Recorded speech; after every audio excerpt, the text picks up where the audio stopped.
नमस्कार दोस्तों। सोचो, अगर एक बीज अपने खोल से कभी बाहर ही ना आए तो वो कभी पेड़ बन ही नहीं सकता। वैसे ही जब तक हम अपने अंदर के सच को नहीं तोड़ते, हम जीवन का असली अनुभव नहीं कर सकते। आइए इस बारे में जानते हैं। यह जो देह है हमारी, यह जो शरीर है, यह शरीर हमारा वास्तविक होना नहीं है। यह हमारी ऑथेंटिक बीइंग नहीं है। गहराई में इससे बहुत भिन्न है और बिल्कुल दूसरे प्रकार का हमारा व्यक्तित्व है। इस शरीर से बिल्कुल विपरीत और उल्टा हमारा जीवन है।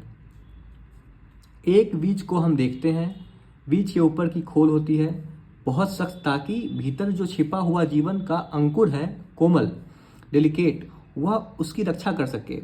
भीतर का अंकुर तो होता है बहुत कोमल और उसकी रक्षा के लिए बहुत कठोर दीवार, एक घेरा, एक खोल बीज के ऊपर चढ़ी होती है।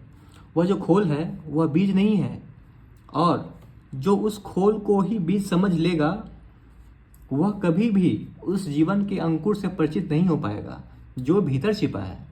वह खोल को ही लिए रह जाएगा और अंकुर कभी पैदा नहीं होगा। नहीं, खोल बीज नहीं है, बल्कि सच तो यह है कि बीज जब पैदा होता है तो खोल को मिट जाना पड़ता है, टूट जाना पड़ता है, बिखर जाना पड़ता है, मिट्टी में गल जाना पड़ता है। जब खोल गल जाती है तब बीज भीतर से प्रकट होता है। यह शरीर एक बीज है और जीवन, चेतना और आत्मा का एक अंकुर भीतर है। लेकिन हम इस खोल को ही बीज समझकर नष्ट हो जाते हैं और वह अंकुर पैदा भी नहीं हो पाता, वह अंकुर फूट भी नहीं पाता है। जब वह अंकुर फूटता है तो जीवन का अनुभव होता है। जब वह अंकुर फूटता है तो मनुष्य का बीज होना समाप्त होता है और मनुष्य वृक्ष बनता है। जब तक मनुष्य बीज है तब तक वह सिर्फ एक पोटेंशियलिटी है, एक संभावना है, और जब उसके भीतर वृक्ष पैदा होता है जीवन का, तब वह वास्तविक बनता है।